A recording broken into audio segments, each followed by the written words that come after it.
হঠাৎ করেই রাজনীতিতে এসে গত বছরের ঠিক এই সময়ে গাজীপুর সিটির মেয়র নির্বাচিত হন জায়েদা খাতুন। একটি দুটি নয়, ১৬,০০০ ভোটের ব্যবধানে সরকার দলের প্রতিদ্বন্দ্বী প্রার্থীকে হারিয়েছিলেন তিনি। ছেলে ও নগরীর তখনকার দুরবস্থা কতটা কাটাতে পেরেছেন নির্বাচিত এ নগরমাতা। ২০১৮ সালে গাজীপুর সিটি কর্পোরেশনের মেয়র নির্বাচিত হন জাহাঙ্গীর আলম। চেয়ারে বসেই শুরু করেন উন্নয়ন কর্মকাণ্ড, কিন্তু নানা ষড়যন্ত্রে ২ বছরের মধ্যে ক্ষমতা হারাতে হয় তাকে। রাজনৈতিক কারণে সংকটে পড়েন জাহাঙ্গীর, থমকে যায় তার উন্নয়ন কর্মকাণ্ড। গাজীপুর সিটি জুড়ে নেমে আসে স্থবিরতা। এর মধ্যেই সামনে আসে সিটি কর্পোরেশন নির্বাচন। নিজে প্রার্থিতা হারালেও মা জায়েদা খাতুনের হয়ে ভোটের মাঠে লড়েন সাবেক মেয়র জাহাঙ্গীর। মাত্র ২ বছরের উন্নয়ন যে ৩ বছরের ভোগান্তির কাছে তুচ্ছ, তা ভোটেই প্রমাণ করে নগরবাসী। এবং জাহাঙ্গীর আলম স্যার কিন্তু তার একটা ছায়া, ঠিক আছে, তো ছায়া কিন্তু আমরা বাদ দিতে পারি না।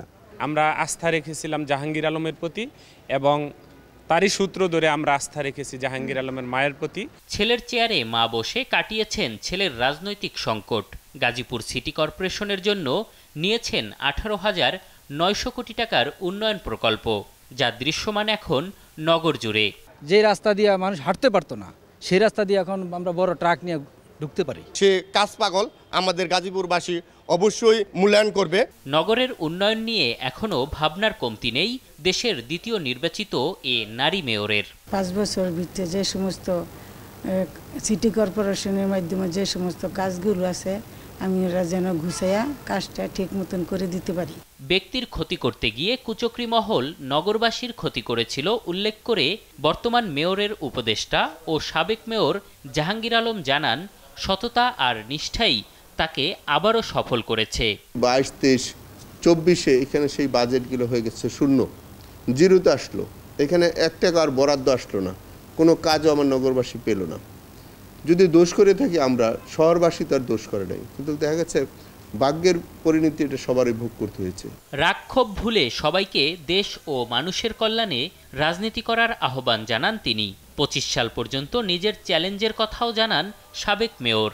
আমরা গাজীপুর সিটি কর্পোরেশনকে এই ২০২৪ এবং ২৫ সাল একটা কঠিন চ্যালেঞ্জের মধ্যে নিচ্ছি।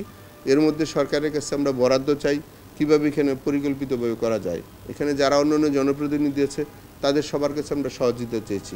এই শহরটা সবার, নিজস্ব কোনো রাগ ক্ষোভ না রেখে সবাই যেন শহরকে সহযোগিতা করে।